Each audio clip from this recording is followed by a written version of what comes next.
Poznajemo jednu jako osebujnu ličnost.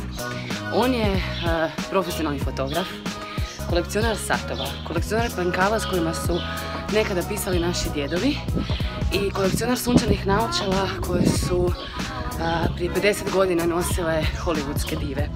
On je Sarađen Radomir i njegova mala trgovinica se nalazi na Tkalči.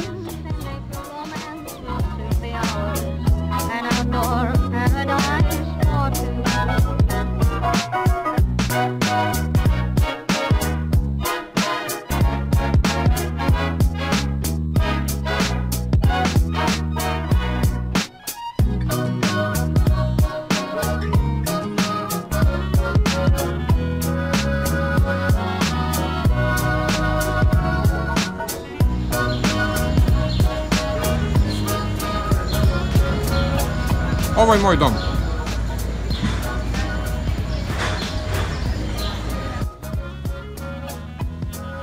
...1980. Robert De Niro, Taxi Driver movie. Chanel, 1957. Flauta, 1882. godina. Gospodin na slici drži upravo tu flautu. Snimljeno u Zagrebu 1902. godine.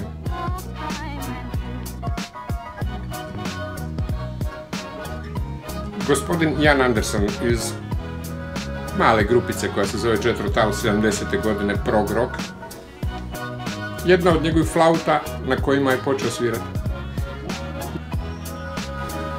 Louis Vuitton, 1985.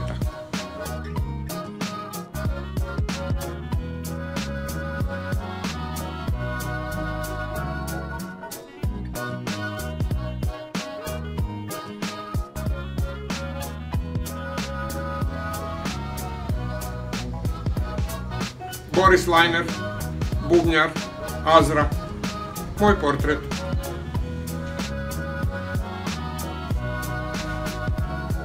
Glashütte, malo mjesto pored Dresdena, ponos njemačke urarske industrije.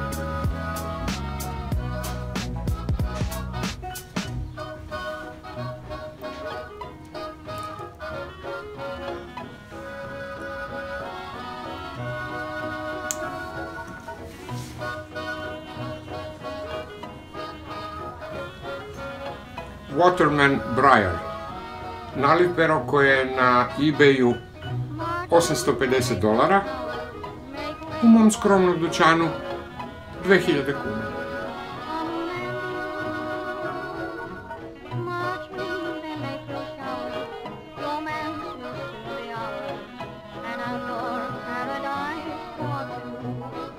Četrdeset godina snimao sam najmoćnije, najbogatije, najnadarenije Hrvate. Nadam se da me još uvijek pamte kao fotografa sa najljepšim potpisom.